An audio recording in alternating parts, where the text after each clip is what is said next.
আল্লাহর দরবারে বারবার বলে ইব্রাহিম নবী, আল্লাহ গো তুমি আমারে একটা সলিহীন একটা সন্তান দিয়া দাও, সলিহীনদের অন্তর্ভুক্ত হবে, ভালো নেক আমলওয়ালা হবে, ভালো হবে, একটা ভালো সন্তান তুমি আমায় দাও। এটা বারবার বারবার বলে।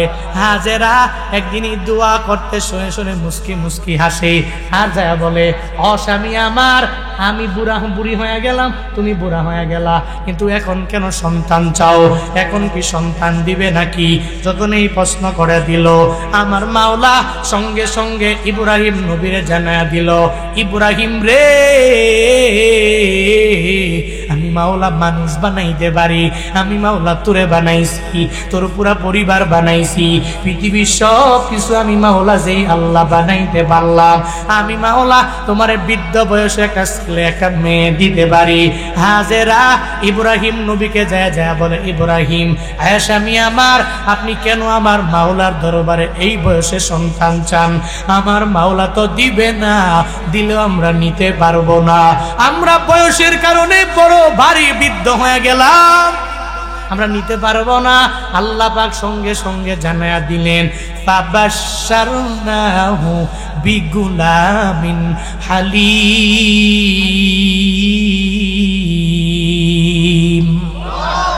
আল্লাহ পাক বলেন, ফাবাশশারনাহু, আমি তাকে সুসংবাদ দিয়ে দিলাম। কিসের সুসংবাদ? বিগুলামিন হালিম, একটা এমন গোলাম যেটা ধৈর্যশীল হয়ে যাবে, অনেক ভালো হয়ে যাবে, অনেক সহলে হয়ে যাবে। এক কথায় আমি আল্লাহ তারে নবীও বানাইব। ও ইব্রাহিম, এই বৃদ্ধ বয়সে আমি তোমার ইসমাইলকে উপহার দিয়ে দিলাম। এবার ইসমাইলকে দেওয়ার পরে বাবা সন্তান পাইয়া খুশি না বেজার? হ্যাঁ, ওরে কত পরিমাণ খুশি জানো? 120 বছর বয়স পর্যন্ত কোন সন্তান আল্লাহ দেয় না। এবার যখন সন্তানটারে পায়া গেল, মনটা বড্ড জুড়াইয়া গেল, বারবার ছেলেটারে নিয়ে আদর করে চুমু খায়। ইব্রাহিম নবী ডেকে বলে, এই হাজেরা, সুন্দরভাবে আমার ইসমাইলের দেখে দেখে দেখে দেখে রাখবা, একটা বড় পরীক্ষা নেওয়ার জন্য। এবার আল্লাহ দ্বিতীয় একটা পরীক্ষা নিয়ে নেয়। আল্লাহ পাক বলে, হ্যাঁ ইব্রাহিম, এই ইরাকে থাকা লাগবে না, যাও যাও সৌদি আরবে চলে যাও, ওই কাবার পাশে যাও, সৌদি আরবে তোমার ছেলে আর তোমার স্ত্রীকে রাইখা আসবা। যখন আল্লাহ পাক আদেশ দিয়া দিলেন, ইব্রাহিম নবী আল্লাহর আদেশ মানবে কি মানবে না? মানবে নি। সন্তানের মায়া ত্যাগ করে দিল, নিজের বউয়ের মায়া ত্যাগ করে দিল, দুইজনকে লয়া লয়া রওনা হয়ে গেল। হাজেরা, চলো চলো, চলে যাব ওই কাবার পাশে চলে যাব, সঙ্গে করে লইয়া। এবার হাজেরা আর ইসমাইল লয়া লয়া যখন রওনা হয়ে গেল, ইরাক থেকে মক্কায় যাবে, মানে সৌদি আরবে যাবে। অনেক দূর যখন রওনা হয়ে গেল, কাবার পাশে একটা সাফা পাহাড়। হ্যাঁ হাজিরা, হ্যাঁ সৌদি আরবে থাকনেওয়ালা বান্দারা, এজামগু মহসিন ভাই সৌদি আরবে রিয়াদে ছিল, উমরায় গিয়েছে, সৌদি আরবে মক্কায় গিয়েছে। যেই জায়গায় সাফা, যেই জায়গায় মারোয়া, এখনো পর্যন্ত হাজিরা ওই জায়গায় গেলে সাই করে কি করে না? করেনি। ওই সাফা মারোয়া, ওই সাফা পর্বতের উপরে গিয়া দাঁড়ানোর পরে ওই জায়গায় সফর স্থপ হয়ে গেল। ইব্রাহিম নবী ডেকে বলে, হাজেরা, আমার ছেলেটারে নিয়ে নিয়ে তুমি এই জায়গায় থাকবা। এটা বলেই মাত্র 3 দিনের খাবার এদের কাছে মজুদ ছিল, কিছু ছাতু আর কিছু পানি, আর অবশিষ্ট কোনো খাবার নাই।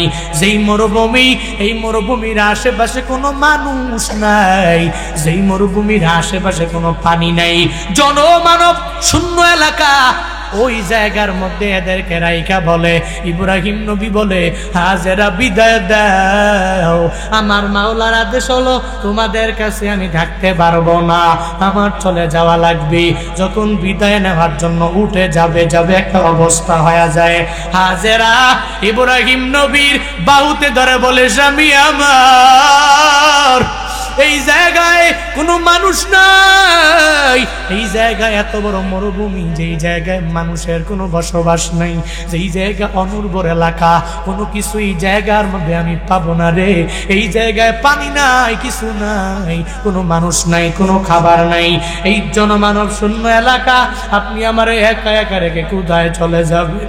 ইব্রাহিম নবী বলে, না না, স্ত্রী আমায় বারণ করবা না, নিষেধ করবা না, কারণ এই আদেশ দুনিয়ার কেউ দেয় নাই, দিয়েছেন একজন, চিল্লায়া বলো তার না। আল্লাহ পাক দিয়েছেন, ওই রবের আদেশ আমার মেনে নেওয়া লাগবে। বিদায় দাও, দেখা হবে আবার আরেক জায়গার মধ্যে। এভাবে বিদায় নেওয়ার জন্য হাজেরার কাছে বলে, বিদায় দিয়া দাও, বিদায় দিয়া দাও। যখন বিদায় নেওয়ার জন্য বলে, হাজেরা বলে, স্বামী গো, আল্লাহ পাকের আদেশ নাকি? বলে হা হা। বলে আল্লাহ পাকের আদেশ আমাদের উপর জারি হয়েছে। বলে যে আল্লাহ আদেশ দিয়েছে, ওই আল্লাহর আদেশ তো আমরাও মানি, ওই আল্লাহর আদেশের অনুসারিত আমরা নিজেরাও। ও স্বামী আমার, আর দেরি করা যাবে না, চলেন চলেন আল্লাহর আদেশ পালনে নিজেকে মত্ত বানায় নেই। কি পরিমাণ বউ, কি স্বামী! সুবহানাল্লাহ পড়ে না, আরো জোরে পড়ে না। নিষেধ করে না, কই যাবেন? একটা ছেলে দিছে আল্লাহ, থাকেন না, যাবেন, এটা বলে না। বলে কার আদেশ? দুনিয়ার কোন মানুষের আদেশ না, এটা আল্লাহ পাকের আদেশ। আল্লাহর আদেশ হইলে আর দেরি কিসে? জানগা, আল্লাহর আদেশ তো আমিও মানবো, আপনিও মানবেন, আমার ছেলে ইসমাইলও মানবে, তো মানা তো লাগবেই।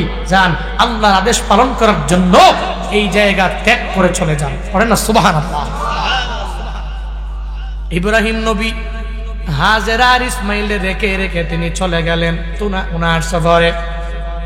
আল্লাহ পাকের আদেশ মানবে, ওই আদেশ মানার জন্য যখন তিনি রওনা হয়ে গেলেন, ও বান্দা একটু মনোযোগের কান লাগায়া বান্দা শুনে নাও। হাজেরা ইসমাইলকে নিয়ে নিয়ে অনুর্বর এলাকার মধ্যে বসবাস করতে লাগলেন।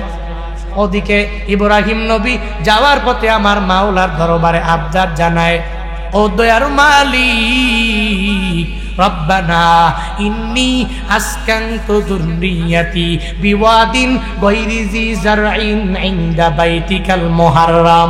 ও দয়ার মালিক, আমি আমার সন্তানরে, আমার বিবিরে এমন একটা অনুর্বর জায়গার মধ্যে রেখে গেলাম, যেটা কাবার পাশে, ইনদা বাইতিকাল মুহাররাম, তোমার পবিত্র ওই ঘরের নিকটে আমি আমার সন্তানগুলো রেখে গেলাম রে আল্লাহ, আবাদ করার জন্য। সেই অনুর্বর জমি, বিওয়াদিন গায়রি জি জারইন, এটা অনুর্বর পাহাড়, অনুর্বর উপত্যকা। এই উপত্যকার মধ্যে আমি এদেরকে রেখে রেখে আমি মাওলা তোমার কাছে দিয়া গেলাম। ও আল্লাহ, আমার বিবি আর আমার সন্তানকে তুমি দেইকা রাখিও। হাজেরা 3 দিন যখন চলে গেল, খাবার ফুরাইয়া গেল, পানিও ফুরাইয়া গেল। এবার সন্তানটারে পানি তো দেওয়া লাগবে, নিজেও পানি খাওয়া লাগবে, না হয় এত গরমের মধ্যে থাকা বড় দুষ্কর হয়ে যাবে। পানির জন্য ওই মা সাফা থেকে মারোয়া দৌড়ায়।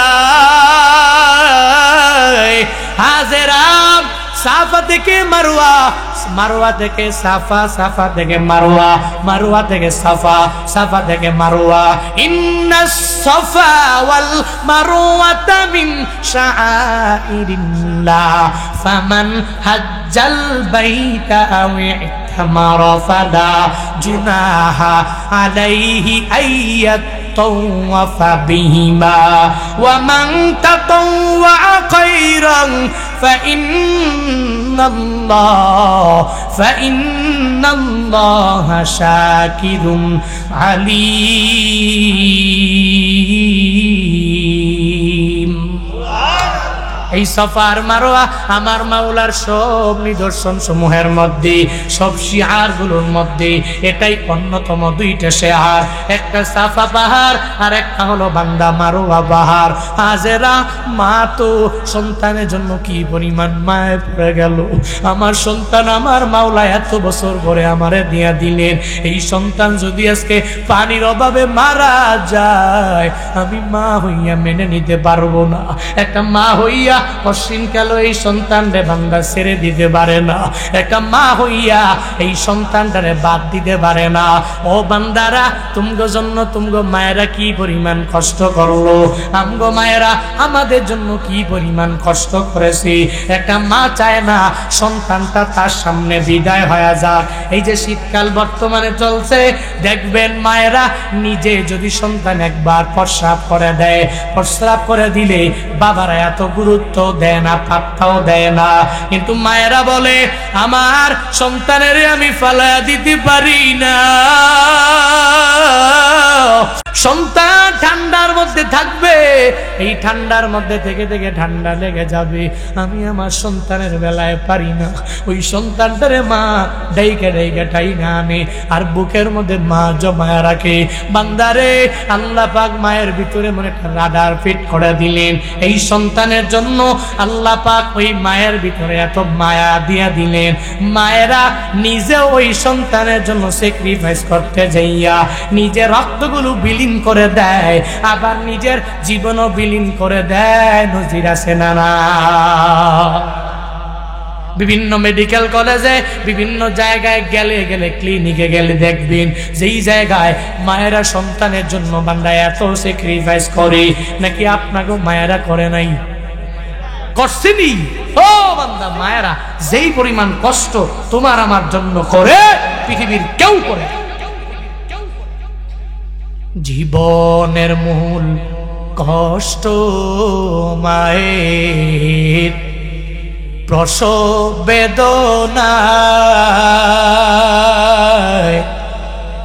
সাত আসমান সাত জমিন তখন মায়েরই মাথায়।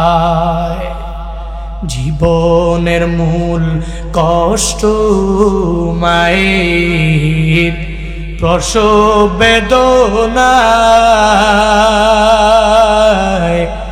সাত আসমান সাত জমিন তখন মায়েরই মাথায়। এমন মা কি কেমনে আজি, এমন মা কি কেমনে আজি যাব আমি ভুলিয়া। ও আমার প্রাণের মা, মা গো মা, কোথায় গেলে মোর ছাড়িয়া। জনম দুঃখী এতিম আমি, চায় না কেহ ফিরিয়া। জনম দুঃখী এতিম আমি, চায় না কেহ ফিরিয়া। আমি যখন ছিলাম আমার মায়েরই উদরে, চলাফেরা করতেন যে মায় কত কষ্ট করে। আমি যখন ছিলাম আমার মায়েরই উদরে, চলাফেরা করতেন যে মায় কত কষ্ট করে। আমার সুন্দর মুখ দেখে মায়ের, আমার সুন্দর মুখ দেখে মায়ের ব্যথা যায় দেয় হাসায়া। ও আমার প্রাণের মা, মা গো মা, কোথায় গেলে মোর ছাড়িয়া।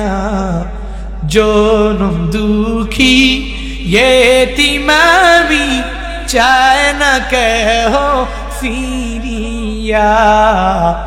জনম দুঃখী ইয়েতিমামি চায় না কেহ ফিরিয়া, জনম দুঃখী ইয়েতিমামি চায় না কেহ ফিরিয়া। মারহাবা পড়বেন না? আরো জোরে পড়বেন না? ও মিয়া, মায়েরা যেই পরিমাণ কষ্ট আপনার জন্য আমার জন্য করে, পৃথিবীর কেউ আপনার জন্য এত কষ্ট করে না। আপনার বন্ধু করে না, আপনার স্ত্রী করে না, আপনার সন্তান করে না। I can challenge. এই জন্য মা সন্তানটা একটু কষ্ট পাবে, ঠান্ডা লাগবে, এটা মায়েরা বুঝে। ওই মায়া নিয়ে হাজেরা সাফা থেকে মারোয়ায় দৌড়ায়, মারোয়া থেকে সাফায় যায়। তবে একটা জায়গায় যাইয়া, সাফা থেকে মারোয়ার ডিস্টেন্সটা যতটুকু আছে, ওই জায়গায় একটা স্থান আছে, যেই জায়গায় গেলে ওই সন্তানটা সাফা পর্বতে আছে, তাকে দেখা যায় না। ওই জায়গাটা খুব দ্রুত গতিতে দৌড় দেয়। তো দৌড় দিলে যে মারোয়ায় ওঠে, মারোয়ায় উঠা উকি দিয়ে তাকায়, ছেলেটাকে আল্লাহকে বাঁচায় রাখলেন, দেখি দুনিয়া থেকে বিদায় করে নিয়ে গেলেন। একটা ভয় মায়ের অন্তরে তো অটোমেটিক কাজ করে। এই জন্য ওই জায়গায় আসলে জোরে দৌড় দেয়, যে মারোয়ায় ওঠে। আবার মারোয়া থেকে সাফায় আসার সময় এই জায়গায় আসলে একটা দৌড়ে দৌড় দেয়। আল্লাহর কাছে হাজেরার এই দৌড় বড্ড পছন্দ হয়ে গেছে, বড্ড পছন্দ হয়ে গেছে। আল্লাহ পাক যার কারণে আজও হাজিরা ওমরা করনেওয়ালারা বাইতুল্লাহ যাও, তাওয়াফ করে সাফা মারওয়া সাই, আস-সাইয়ু বাইনা সাফা ওয়াল মারওয়া, ওই জায়গায় গেলে সবুজ বাতি দিয়ে এখনো আছে। এই জায়গায় মুরব্বীরা দৌড় দেওয়া লাগবে, জুয়ানরা দৌড় দেওয়া লাগবে। আমি বড় লিডার, আমি দৌড় দিব না এমন না, দৌড় দেওয়া লাগবে। যারা যারা উমরা করার জন্য গিয়েছেন আপনারা দৌড় দিয়েছেন। আল্লাহ পাক সবাইকে জীবনে একবার হলেও সাফা মারওয়া সাই করার তৌফিক দান করেন। আরো জোরে পড়েন আমিন। আল্লাহ পাক জীবনে একবার হলেও মদিনা ওয়ালা নবীর রওজা সশরীরে গিয়ে সালাম দেওয়ার তৌফিক দান করেন। আরো জোরে পড়েন আমিন। ও বাবা, ওই জায়গায় গেলে দেখবেন একটা জায়গা আছে, উপরে সবুজ বাতিগুলো যতটুকু পরিমাণ আছে, এই জায়গায় আসলে একটা জোরে দৌড় দেয়। ওটা কি জন্য দেয়? ওই হাজেরা দৌড় আমার মাওলার কাছে বড্ড পছন্দ হয়েছে, যার কারণে আল্লাহ পাক কিয়ামত পর্যন্ত যত হাজিরা হজ করবে এই জায়গায় আসলে দৌড় দেওয়া লাগবে। চিল্লা এখন মারহাবা। আরো জোরে পড়েন সুবহানাল্লাহ। হাজেরা দৌড়ায় দৌড়ায় দৌড়ায়, একটা পর্যায়ে যখন 7টা চক্কর দেওয়া শেষ হয়ে গেল, সাফা মারওয়া মারওয়া সাফা, সাফা মারওয়া মারওয়া সাফা, 7টা চক্কর দেওয়ার পরে সাফায় যাওয়ার পরে দেখে যে পানি কোথাও নাই। কোথায় পাবে? জনমানবহীন এলাকা, কোনো মানুষ নাই, মানব শূন্য এলাকা, কিচ্ছু নাই, পাবে কই? আহার চিন্তা, ছেলেটাকে কি খাওয়াবো? আবার মনে মনে কয় আল্লাহ তো আছে, আল্লাহ তো একটা ব্যবস্থা করবে।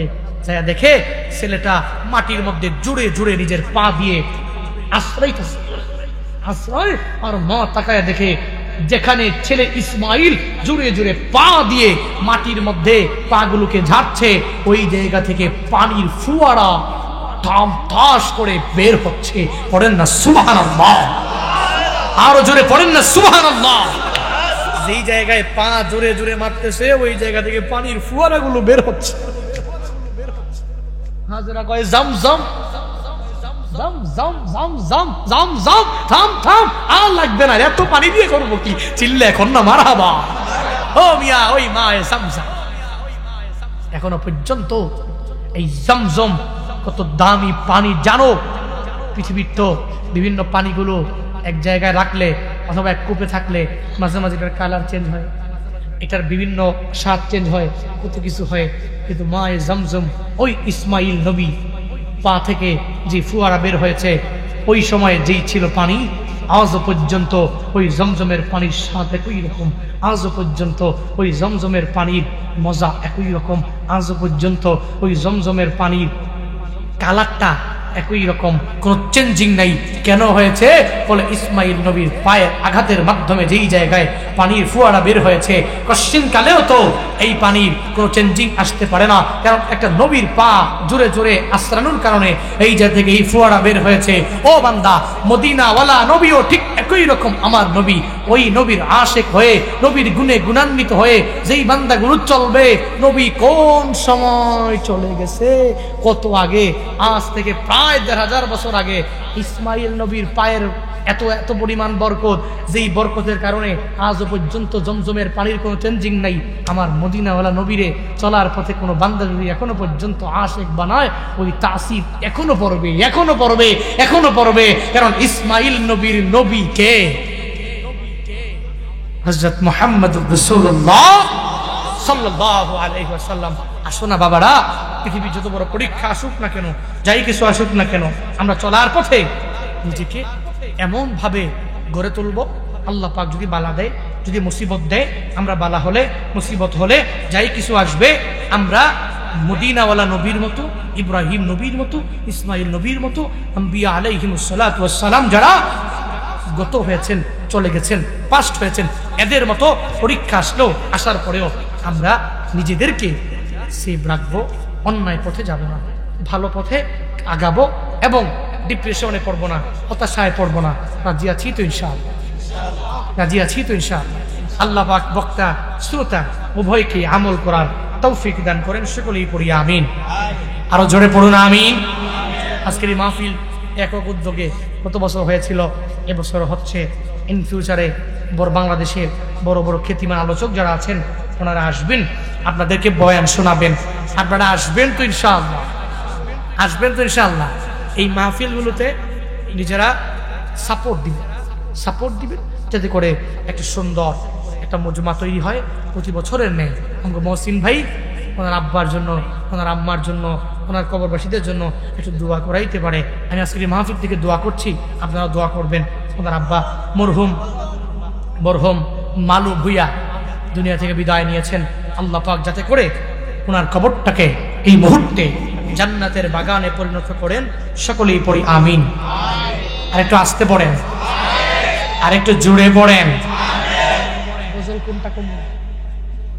আমি তো গজল পারি না, খুব কম পারি। ও মামা খাইছে, এটা অনেক হিট।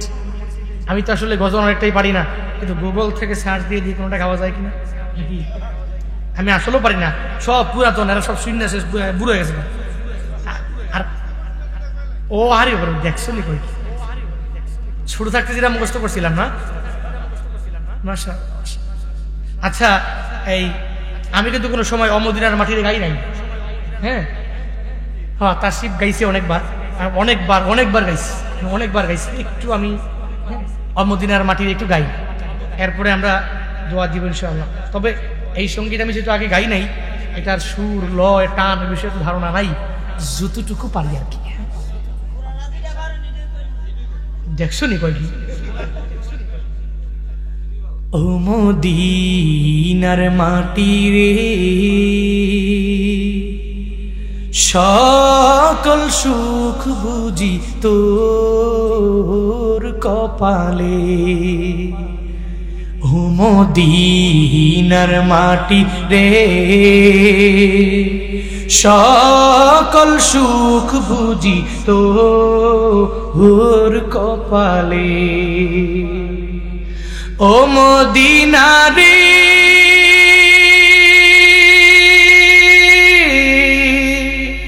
তোর বুকে আমার নবী, যার লাগি পাগল সবই, যার তরে হইল সৃষ্টি ত্রিভুবন। ও মদিনা রে, তোর বুকে আমার নবী, যার লাগি পাগল সব।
যদি হতাম আমি, উড়ে উড়ে যেতাম আমি, থাকতো না মনে কোনো যাতনা।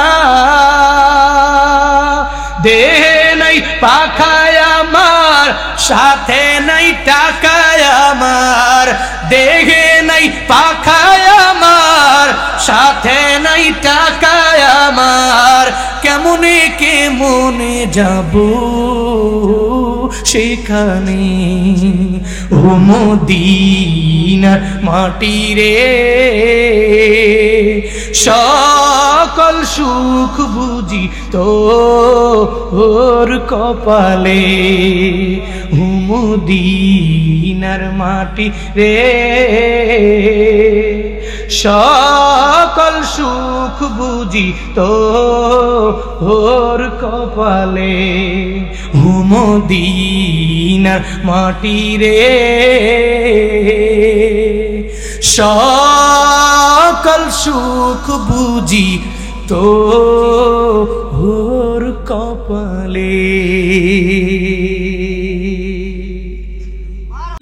আমি জুয়ানকাল কেন পাই না, কেন যৌবনকাল ফিরে পাই না?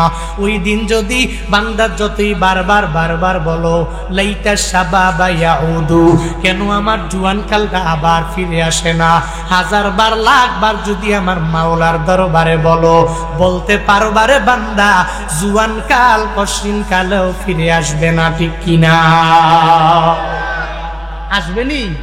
এই যে মুরব্বীরা মুরব্বী হইলো, এরা যদি হাজারো বইরা বইয়া কয় আল্লাহ তুমি আমারে জুয়ান বানাও, তুমি আমারে যুবক বানাও, যদি সারা দিন লাগাইয়া আল্লাহরে কয়, এটা কি আদৌ সম্ভব? ওই কই গেল পাওয়ার, কই গেল ক্ষমতা, কই গেল বাহাদুরি? এই হাতে এত পাওয়ার ছিল, এই বাহুতে এত বল ছিল, এই পায়ে এত পরিমাণ বল ছিল, কই? নমরুদ কারো কথা মানে না, ক্ষুধাদ্রোহী বলে আমারে আল্লাহ মেনে নাও, তোমাদের আল্লাহ মানার দরকার নাই। নাউজুবিল্লাহ বলবেন না? আর জোরে বলেন নাউজুবিল্লাহ। ইব্রাহিম নবী মনে মনে কয় আমার এলাকার মধ্যে নমরুদ আছে, সে অনেক বড় ক্ষুধাদ্রোহী, সে তো আল্লাহরে মানে না, সে তো আমারেও ভুলেও মানতে চাইবে না। ওই যে মূর্তি পূজা করে, মূর্তিগুলারে জীবনের সবচেয়ে বড় নেতা মনে করে, এদের কাছে যায়।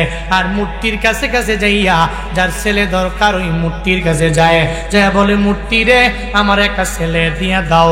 আবার আর এক মূর্তির কাছে যায়, যায় বলে মূর্তি রে আমার তুই একটা মেয়ে দিয়ে দাও। আর একটা মূর্তি বানাইয়া ওই মূর্তির দরবারে যায়, আর যায় বলে মূর্তি রে তুই আমারে, আমি চলতে পারি না, আমারে ওই পরিমাণে বিলেটি দিয়া দাও। কার কাছে চায়? কার কাছে? মূর্তির কাছে চায়। বড় বড় মূর্তি বানাইয়া একটা ঘর বানাইলো, প্রতি বছর বড় একটা মেলা বসে, মেলায় যায় সবাই, চলে যায়, কেউ থাকে না। ইব্রাহিম আলাইহিস সালাম চিন্তা করে এখন আমার সম্প্রদায়ের লোকেরা একজনও নাই, দৌড়াইয়া ঘরের মধ্যে চলে গেলেন, যেই ঘরের মধ্যে মূর্তিগুলো রে সুন্দর করে সারি সারি করে দাঁড় করে রাখছে। ইব্রাহিম নবী যাইয়া ওই ঘরের মধ্যে যাওয়ার পরে দেখে মূর্তির অভাব নাই। একটা কুঠার হাতের মধ্যে নিলেন, এক একটা মূর্তিরে এত পরিমাণ জোরে জোরে বাইরাইয়া একটার নাক বুসা ঘুরে ফেলছি, আর একটার কান নাই, আর একটার হাত নাই, আর একটার পা নাই, এত পরিমাণ বাইরাইয়া এবার যখন একটা বড় মূর্তি বাকি রয়ে গেল, ইব্রাহিম আলাইহিস সালাম মনে মনে চিন্তা করে এরে আমি মারব না, আর এরেও ভাঙ্গার কোনো প্রয়োজন নাই। কুঠারটাকে ওই বড় মূর্তির কাঁধের মধ্যে ঝুলাইয়া নিজে সবগুলো মূর্তি ভেঙ্গে ভেঙ্গে রওনা হয়ে যায়। মেলা থেকে ফিরে আসি, সব লোকেরা নমরুদ আইসা দেখে যেই ঘরের মধ্যে এতগুলো মূর্তি রাখলাম ওই ঘরের মধ্যে মূর্তিগুলো গেল কই? একটার হাত ভাঙ্গা, আর একটার পা ভেঙ্গে চুরমার করে ফেলছি, আর একটার নাক নাই, আর একটার কান নাই। কে এমন করলো? নমরুদের মাথা বড্ড গরম হয়ে গেল। এত গরম ভাব নিয়া সব লোকদেরকে জিগায়, হ্যাঁ লোকেরা তোমরা জানোনি এই ঘরে কে ঢুকলো? এই ঘরের মূর্তিগুলো রে কে ভেঙ্গে চুরমার করে দিল? এরা সবাই বলে সামি'না ফাতাইয়াযকুরুহুম ইউকালু লাহু ইব্রাহিম। এরা জানায়া দিল, ও নমরুদ রে, ইব্রাহিম নামের একজন আমরা শুনেছি, সামি'না ফাতা ইয়াযকুরুহুম ক্বালু লাহু ইব্রাহিম, যার নাম হলো ইব্রাহিম। এর ব্যাপারে আমরা সবাই মিলে শুনেছি ও নাকি এই ঘরের মধ্যে ঢুকলো, আর ঘরের মধ্যে ঢুইকা এই ঘরের সব মূর্তিগুলোকে ভেঙে চুরমার করে ফেলেছি। নমরুদের তো মাথা আরো অনেক পরিমাণে গরম হয়ে গেল। এবার ইব্রাহিম নবীরে ডাকে, হ্যাঁ ইব্রাহিম, আমার দরবারে আয়, তুই আমার ঘরের মূর্তিগুলোকে ভেঙ্গেছো। ভেঙ্গেছো কে? বলে তুই ভেঙ্গেছো নাকি আর একজন ভেঙ্গেছো? একবারের জন্য বলে না। নমরুদ রে, আমি ওই ঘরের মূর্তিগুলোরে ভাঙ্গি নাই, একটা বারের জন্য ইব্রাহিম নবী বলে না। ইব্রাহিম নবী জানাইয়া দেয়, শোনো রে নমরুদ, তোমার তো পাওয়ারের কোনো অভাব নেই আমি জানি, তোমার ক্ষমতার বড় অভাব নাই আমি জানি, তবে শুনে নাও, শুনে নাও, ও নমরুদ রে শুনে নাও, এই ঘরের মধ্যে তোমার মূর্তিগুলোর কি হয়ে গেল আগে একটু জানাও না। নমরুদ ডেকে ডেকে বলে, ইব্রাহিম রে, আমি তাকায়া দেখি ঘরের মধ্যে মূর্তির কোনো অভাব নাই, একটা মূর্তিকে ভেঙ্গে চুরমার করে ফেললো, আর একটা মূর্তির হাত নাই, আর একটা মূর্তির পা নাই, আর একটা মূর্তির মাথা নাই, আর একটা মূর্তির কান নাই, আর একটা মূর্তির নাক নাই, কে এমন করলো? আর বড় মূর্তি কাদের মধ্যে একটা কুঠার ঝুলাইয়া দিল। হ্যাঁ ইব্রাহিম বলো, এগুলা কে ভেঙ্গেছে আগে তুমি আমারে জানায়া দাও না।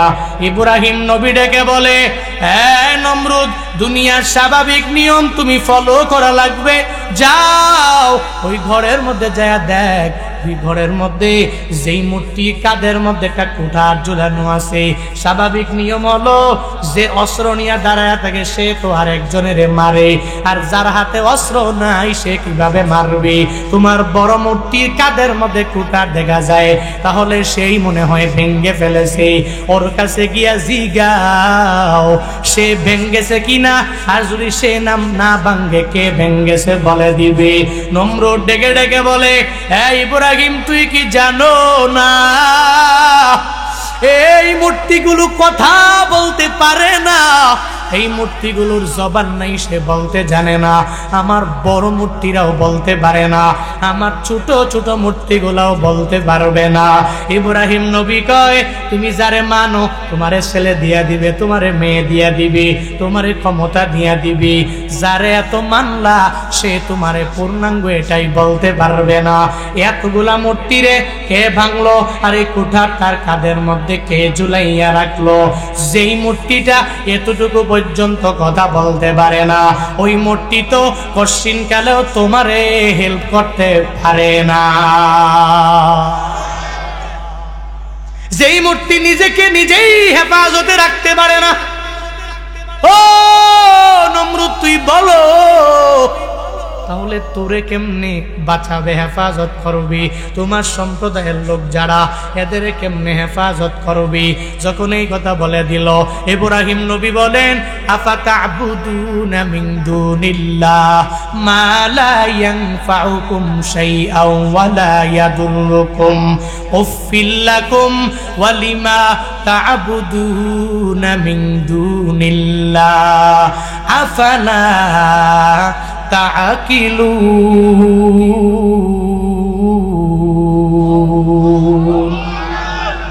ইব্রাহিম নবী বলেন, আফাতা'বুদুনা মিন দুনিল্লাহ, আল্লাহকে বাদ দিয়ে তোমরা কি এমন কিছু মূর্তির ইবাদত করো, মা লা ইয়ানফাউকুম শাইআ, যেই মূর্তিগুলো তোমাদের বিন্দু থেকে বিন্দু মাত্র পরিমাণ উপকার করতে পারে না, ওয়া লা ইয়াদুররুকুম, এবং তোমাদের কোনো ক্ষতিও করতে পারে না, উফফিল লাকুম, ইব্রাহিম নবী বলে শত দিক তোমাদের জন্য, ওয়ালিমা তা'বুদুনা মিন দুনিল্লাহ, আর তোমরা যার যেই মূর্তিগুলোর পূজা করো ওই মূর্তিগুলোর জন্য দিক দিয়া দিলাম, যেই মূর্তি দিতে পারে না তোমাদের জন্য দিক, আর মূর্তির জন্য দিক দিয়া দিলাম। আফালা তা'কিলুন, এরপরেও কি তোমরা এই ব্যাপারে বুঝবা না? এরপরেও কি তোমরা একটু চিন্তা ভাবনা করবা না? এরপরেও কি একটু আকল দিয়া তুমি একটু ভাববা না?